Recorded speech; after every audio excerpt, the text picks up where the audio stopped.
एक स्टोरी जो मैंने 10-20 साल पहले पढ़ी थी, उस स्टोरी ने मेरी लाइफ को बहुत इम्पैक्ट किया है, बहुत इन्फ्लुएंस किया है। मैंने बहुत कुछ से सीखा है और बहुत कुछ सिखाने की कोशिश की है। वो स्टोरी मैं यहाँ पर रिपीट कर रहा हूँ, साथ साथ मैं एक्सप्लेन करूँगा और उसके बाद सेंट्रल आइडिया भी आपके साथ डिस्कस करूँगा। स्टोरी ऐसे है कि एक राजा था, बहुत अमीर राजा था। अचानक घाटे पड़े, सब कुछ लुट गया, वो बेचारा रंक बन गया। एक बार अपनी झोंपड़ी में बैठा है, उसकी वाइफ कहती है कि देखो, आप दूसरी रियासत में चले जाओ, साथ वाले शहर में चले जाओ, मेरे पास 400 रुपया है, ये 400 रुपया ले जाओ और वहां जाके कोई नया काम कर लो, वहां कौन सा आपको कोई पहचानता है। राजा वो 400 रुपया लेके दूसरे शहर के लिए चल पड़ता है। रास्ते में एक जंगल में उसे एक महात्मा जी मिलते हैं, एक संत मिलते हैं। वो राजा उसके आगे माथा टेकता है और कहता है, महाराज, मेरा सब कुछ लुट चुका है, आप मुझे कोई ज्ञान दीजिए। तो वो संत कहते कि मैं कभी भी मुफ्त में कोई ज्ञान नहीं देता हूं, मैं कम से कम 100 रुपया लेता हूं। राजा कहता है, सब कुछ तो लुट चुका है यार, अब 400 क्या और 300 क्या, वो 100 उसके आगे रख देता है, कहता है जी ज्ञान दीजिए। तो महात्मा कहता है, जो व्यक्ति जब जिस हैसियत पे हो उसकी उसी हैसियत के मुताबिक इज्जत करनी चाहिए। कहता जी और? कहता बस हो गया। कहते हो गया, चलो ऐसा कीजिए, ये 100 रुपया और ले लीजिए, फिर एक ज्ञान और दे दीजिए। तो राजा कहता है, कभी भी किसी की पीठ के पीछे, किसी की एब्सेंस में उसकी बुराई नहीं कीजिए, उसकी निंदा चुगली नहीं कीजिए, उसकी शिकायत नहीं कीजिए। कहते और? कहता हो गया, चलो ठीक है, फिर एक ज्ञान और सही, ये 100 और लीजिए। वो 100 और दे देता है और राजे को जो तीसरा ज्ञान मिलता है कि अगर कोई व्यक्ति बहुत प्यार से, बहुत श्रद्धा से आपको कुछ खाने के लिए दे, आपको भूख हो या ना हो, जरूर खा लीजिए, उसका आदर कीजिए। कहता सब कुछ तो खत्म हो ही गया, अब 100 लेके क्या करूंगा, ये बाकी का भी 100 ले लीजिए और एक ज्ञान और दे दीजिए। और वो संत, वो महात्मा जी कहते हैं, अगर दोस्त एक बार दुश्मन बन जाए और दोबारा दोस्ती का हाथ बढ़ाए तो कभी विश्वास नहीं कीजिए। राजा वो 400 रुपये वहां पर दे के महात्मा जी के आगे सिर झुकाता है और दूसरे शहर के लिए चल पड़ता है। दूसरे शहर में पहुंचता है, सड़क पे देखता है, सड़क के दोनों साइड पे लोग खड़े हैं। तो पूछता है क्या बात है, तो कहते जी इस शहर के रईस की, इस शहर के राजा की सवारी आ रही है। तो वो हाथी पे देखता है, जब देखता है कि यार ये राजा, ये तो कभी मेरे पास नौकरी करता था, पर उसको याद आ जाता है कि 100 रुपया खर्चा था, कि जो व्यक्ति जिस समय जिस हैसियत पर हो उसका उसकी हैसियत के हिसाब से इज्जत करनी चाहिए। और ये उस समय समझ लेता है कि उसकी हैसियत उससे ज्यादा हो चुकी है, ये अपना सिर भी झुका देता है। हाथी पे बैठा हुआ राजा इसे पहचान लेता है कि ये तो मेरा एक्स एम्प्लॉयर है और मेरे सामने खड़े होकर सिर झुका रहा है। वो हाथी से नीचे उतरता है, उसे कहता है कि क्या हुआ। वो कहते मेरा सब कुछ खत्म हो चुका है, सब कुछ लुट गया है, अब मैं नए काम की तलाश में दूसरे शहर में आया हूं। कहते आप चिंता नहीं कीजिए, मैं यहां पर हूं, मैं राजा हूं, यहां का रईस हूं, आप मेरे साथ आइए, मेरे महामंत्री बनिए, मेरे महल में रहिए। वो उसको महामंत्री बना के अपने महल में ले जाता है।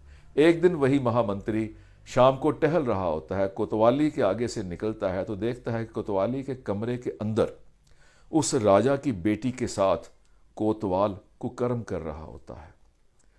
ये सोचता है कि राजा को बताऊं, कहता नहीं, मैंने 100 रुपया खर्चा हुआ है, किसी की एब्सेंस में कभी किसी की शिकायत नहीं लगानी है, किसी के बारे में बुरा भला नहीं कहना है, निंदा चुगली नहीं करनी है। तो ये क्या करता है, उस समय अपनी शॉल निकालता है, खिड़की पर लटका देता है, सो दैट और कोई आने जाने वाला ना देखे। वापस जाता है, सुबह जब वापस जाता है तो उसके पीछे कोतवाली में जब लड़की देखती है, उस राजे की जब बेटी देखती है कि उसके महामंत्री की शॉल लटकी हुई है, तो वो डर जाती है कि मेरी अब शिकायत लगेगी। तो वो उससे उसके पहुंचने से पहले ही अपने बाप के पास जाती है कि आपके नए महामंत्री ने कल मेरी इज्जत लूटने की कोशिश की है और ये शॉल उसका सबूत है। राजा उस महामंत्री को बुलाता है, उसको एक कागज लिखता है, उस पर लिखता है कि ये कागज लो और फास्टेस्ट अवेलेबल घोड़ा लो जो सबसे तेज दौड़ता हो, वहां बैठो और जल्लाद के पास जाओ और ये पर्ची उसे दे दो। और इस कागज को रास्ते में पढ़ना नहीं है, शाही फरमान है। वो पर्ची लेके एक फास्टेस्ट अवेलेबल घोड़े के ऊपर बैठता है। वो जा रहा होता है तो उसी कोतवाली के आगे से निकलता है, तो कोतवाल देखता है कि इतनी तेज घोड़े पे ये महामंत्री जा रहे हैं, तो उसके मन का भी चोर सामने आ जाता है कि महामंत्री जी रुकिए। तो ये रुकता है। कहाँ जा रहे हैं? वो कहते हैं राजा जी ने पर्ची दी है जो मैंने पहुंचानी है जल्लाद को। कहते जी ऐसा कीजिए, पहले थोड़ी देर कुछ खा लीजिए। कहते नहीं नहीं, मुझे बहुत जल्दी है। कहते देखिए मैंने बहुत प्यार से परोसा है, बहुत श्रद्धा से परोसा है। तो इसको याद आ जाता है कि महात्मा जी ने कहा था कोई भी बहुत प्यार से कुछ खिलाए तो आपको भूख ना भी हो तब भी खा लिया जाए। और ये वहाँ पर बैठ के खाना शुरू कर देता है। वो कोतवाल वो पर्ची लेके उसके घोड़े पे बैठ के जल्लाद के पास भाग जाता है और पर्ची जल्लाद को दे देता है। जल्लाद जब पर्ची को पढ़ता है तो उस पर लिखा होता है कि जो इंसान तेरे पास पर्ची लेके आ रहा है इसका सिर काट के मेरे दरबार में हाजिर किया जाए। वो जल्लाद उस कोतवाल का सिर काट के राजा के दरबार में ले जाता है। इतनी देर में महामंत्री इंतजार करता करता करता वापस राजा के दरबार में आ जाता है। और राजा जब दरबार लगा है, राजा सामने है, महामंत्री भी सामने है, जल्लाद ने कोतवाल का सिर काटा हुआ है।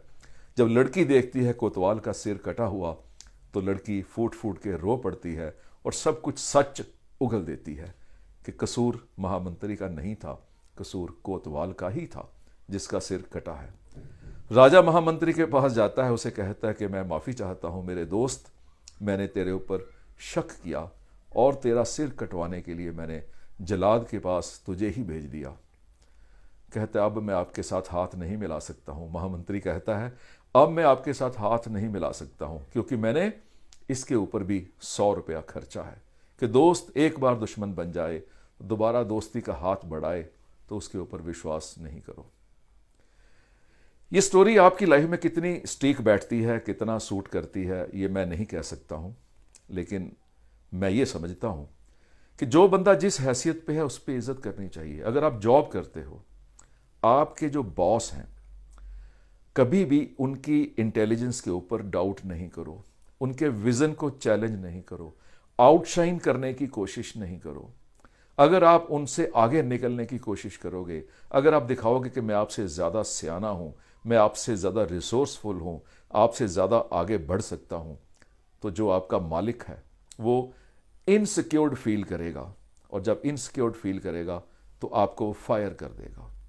ऐसे ही आप पॉलिटिक्स में हो, ऐसे ही आप समाज में हो, आप RWO में हो, आप परिवार में हो, कभी भी किसी की हैसियत को चैलेंज नहीं करो। जो बंदा जिस हैसियत पे है वैसे ही आप उसकी इज्जत करो, आपकी लाइफ इजीली निकलेगी। किसी के एब्सेंस में कभी किसी की शिकायत नहीं लगानी चाहिए।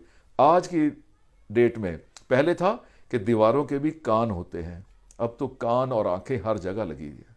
पता नहीं कहाँ CCTV लगे हैं, कहाँ पर रिकॉर्डर लगे हैं, कहाँ पर लोगों ने बटन कैमरास लगाए हुए हैं, कहाँ पर स्पाई कैमरास लगे हुए हैं, कौन से मोबाइल में कब रिकॉर्डिंग हो रही है, यू नेवर नो। कभी भी किसी के बारे में कुछ भी गलत नहीं बोलिए, कोई निंदा चुगली नहीं कीजिए, कोई शिकायत नहीं लगाइए। अपनी ज़िंदगी के साथ, अपने मतलब के साथ ही मतलब रखिए। जब कोई आपको कुछ खाने के लिए दे तो कितनी भी भूख ना भी हो तब भी उसको खा लीजिए, अगर आपको वो श्रद्धा से और प्यार से मिला है। यहाँ पर मुझे लगता है कि स्टोरी सुनाने वाला ये कहना चाहता है कि अगर आपको कोई ग्रेटिट्यूड दे रहा है, अगर कोई आपकी इज्जत कर रहा है, अगर आपको ज़बरदस्ती बैठने के लिए कह रहा है, अगर अपनी बात मानने के लिए कह रहा है, तो फिर मान जाइए, चाहे वो खाने की बात है, चाहे बैठने की बात है। जो फोर्थ चीज़ है कि अगर दोस्त एक बार दुश्मन बन जाए और दोबारा दोस्ती का हाथ बढ़ाए तो विश्वास ना करो।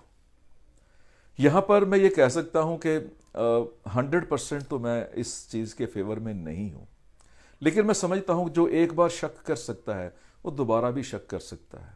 जिसके मन में कहीं ना कहीं शक का बीज है, उसका एटीट्यूड शक करने का है, उसके अंदर जो प्रवृत्ति है, जो उसकी नेचर है, वो डाउट करने की है, वो दोबारा भी डाउट करेगा। तो इसलिए अगर कोई आपके क्लोज बंदा आपके ऊपर शक कर रहा है ना, दोबारा फिर वो कहे जी मेरे क्लोज हो जाओ, आप थोड़े सी सावधानी बरतिए, थोड़ा सा ध्यान से चलिएगा। आपका कोई एम्प्लॉय, एक बार डाउट उसके ऊपर आ गया, एक बार आपके एम्प्लॉय ने हेरा फेरी कर ली, तो कोशिश कीजिए उसके ऊपर दोबारा विश्वास ना किया जाए। आपका कोलीग आपके साथ दगा कर जाता है, तो कोशिश कीजिए कि दोबारा विश्वास ना कीजिए। बाकी एक्सेप्शंस एवरीवेयर होती हैं, एक्सेप्शंस इस स्टोरी में भी हैं। मेरी इंस्ट्रक्शंस और आपकी इंटेलिजेंस, 90% मेरी इंस्ट्रक्शंस, 10% आपकी इंटेलिजेंस, इन दोनों चीज़ों को मिक्स करके ही आपकी लाइफ चलेगी। मुझे लगता है कि इस स्टोरी ने जैसे मुझे बहुत ज़्यादा इन्फ्लुएंस किया था, पिछले 15-20 साल से मैं इन्फ्लुएंस्ड हूँ, आज से आपकी लाइफ में भी ये बहुत बड़ा इन्फ्लुएंस करेगी।